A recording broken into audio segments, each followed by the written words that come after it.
Hello guys, today I am going to do one video regarding BlackArch Linux. I am just showing this how to download an ISO image. So it's an penetration testing distribution. So now we have to just open Google Chrome and there you have to type BlackArch. Here you can see BlackArch Linux is there. Just click on it.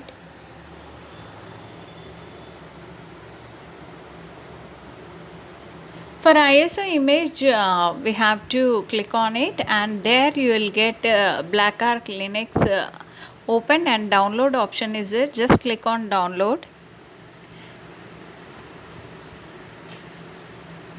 And ISOs is there. There you can see BlackArch Linux 64-bit full ISO is there. So just click on that. And my ISO image is downloaded and just I'm showing in Rufus.